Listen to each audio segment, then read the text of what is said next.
야당 얘기 한번 해보시죠. 오늘 오후 3시에 미래통합당 전국위원회 열어서 김종인 비대위 체제 최종 결론을 내린다고 합니다. 그런데 이게 출범 어떻게 될지도 잘 모르겠고 당내에선 상당히 논란이 많은 상황입니다. 어제 삼선 의원들, 이제 삼선 당선자들이죠. 만나서 얘기를 나눴다고 하는데 어떤 논의가 있었는지 한번 들어보시죠. 지도체제 문제는 향후 당의 명운을 가르는 매우 중요한 문제이므로 당선자 총회에서 당의 개혁 방향과 내용에 대해 총의를 모은 후 이를 바탕으로 지도체제가 정해져야 한다. 따라서 당선자 대회를 먼저 개최한 후에 전국위를 개최할 것을 지도부에 강력히 요청한다. 이종훈 평론가님. 네. 이게 사실 얼마 전에 재선 당선자들은 이 김종인 비대위 체제에 힘을 실어주자 이렇게 의견을 모았던 것 같은데 삼선 당선자들은 다소 좀 불만이 많은 것 같거든요. 왜 그런 차이가 있을까요? 네. 이게 그러니까 당권 더하기 대권 때문에 그렇습니다. 아, 네네. 그러니까 이제 3선급 이상 되면 일단 당권에 관심 있는 분들이 꽤 많잖아요. 네, 이제 그죠? 지도부 입성 많이 노리죠. 예. 이제 그런 분들 입장에서는 빨리 조기 전당대회에서 내가 당대표가 돼서 내가 이 여러 가지 문제들을 이렇게 수습하고 네네. 하면 당에서 그야말로 영웅 되는 거고 보수 네. 진영에서 또 뜨는 거고. 그죠? 네네. 그러면 또 유력 잘하면 또 차기 이렇게 대권 주자가 될 수도 있는 거예요. 네. 자, 이제 거기 더해서 지금 대권 주자들 입장에서도 마찬가지입니다. 네. 대권 주자들 입장에서도 바깥에서 온 김종인 전 위원장 같은 분이 이렇게 당 지도부를 장악하고 있으면서 네네. 차기 대권 구도를 뭐 이래라 저래라 뭐 이런 식으로 본인이 이제 주도적으로 그려나간다든지 네. 이런 식의 상황이 과연 이렇게 좀 수용하기가 쉽지 않다는 거죠. 그렇기 네. 때문에 본인들이 빨리 어떻게든 뭐 대리인이라도 내세워서 예, 예. 차기 당권을 장악을 하고 자 그래서 본인 중심으로 뭔가 이렇게 좀 이렇게 이 대권 그림을 그리고 싶은 욕구들이 굉장히 강한 거예요. 네. 근데 이 사람들 입장에서는 그야말로 조기 전당대회가 좀 최선인 거죠. 네. 자 그러니까 계속 반대를 하는 겁니다. 그렇군요. 네.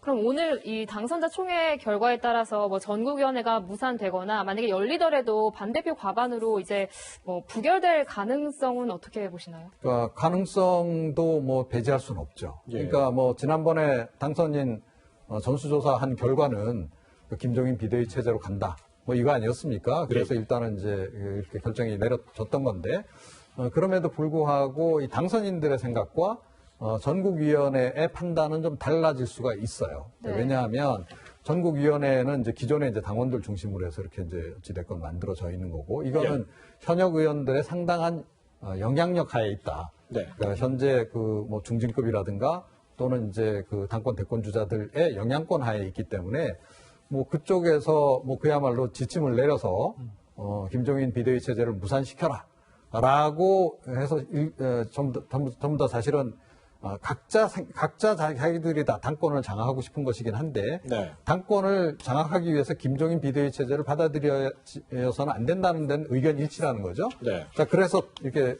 어떻게 보면 이심전심으로 동일한 방향으로 움직였을 때는 비대위 체제 자체가 무산이 될 가능성도 없잖아 있습니다. 그렇군요. 네.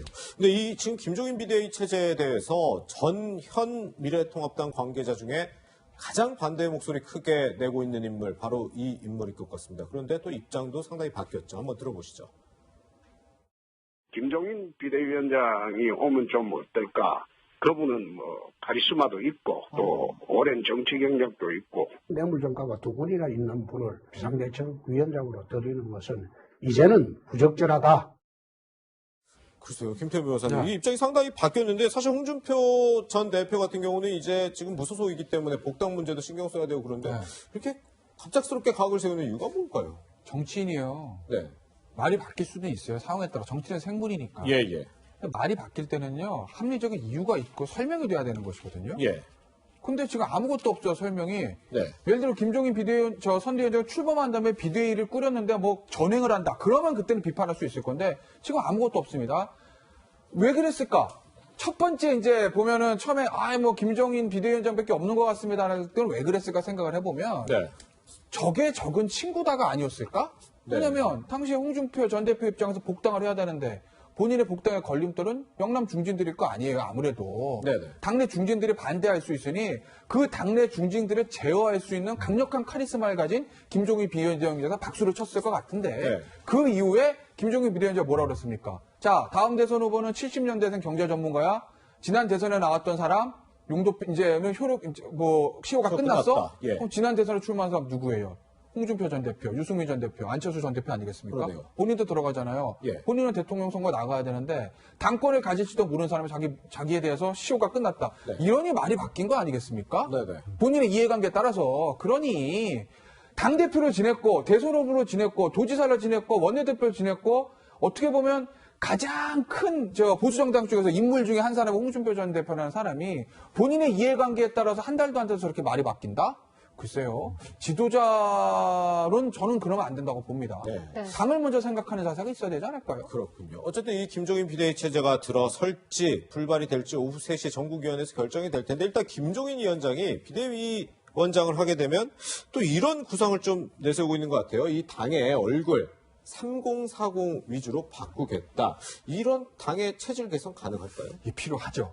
필요하죠. 사실은 3040, 또 수도권 중심에 원내든 원내든 3040 중심으로 당의 인물이 싹 바꿔다니는 게 계속 있었는데 그러면 이제 더 나아가서 그럼 비대위원장도 3040으로 바꿔봐 뭐 이런 얘기 하잖아요. 근데 지금 3040 중에서 비대위원장을 해가지고 영남 중진들을 제어할 만한 정치력이나 경험을 가진 사람이 없어요. 현실적으로. 언제 데이빗 캐머런을 만들어내겠습니까? 예. 그러니 김종인 비대위원장처럼 카리스마를 가진 사람이 비대위원장을 하고 예. 그 비대위원회 3040 젊은 초재선 의원이라든지 원외 당협위원장급들을 좀 배치를 해서 예. 당을 좀 바꾸고 그 사람들이 목소리를 내는데 카리스마가 있는 김종인 비대위원장의 뒷 배경이 된다. 이게 아마 김종인 비대위원장의 구상인 것 같고 예. 지금 미래통합당 굉장히 어려운 상황인데 그래도 그 시나리오가 나름 2년 후에 있을 대선을 바라볼 준비하기에는 가장 저는 나은 시나리오라고 봅니다. 그렇군요. 네, 김종인 비대위 체제를 두고 벌어지고 있는 통합당 내홍까지 분석해봤습니다.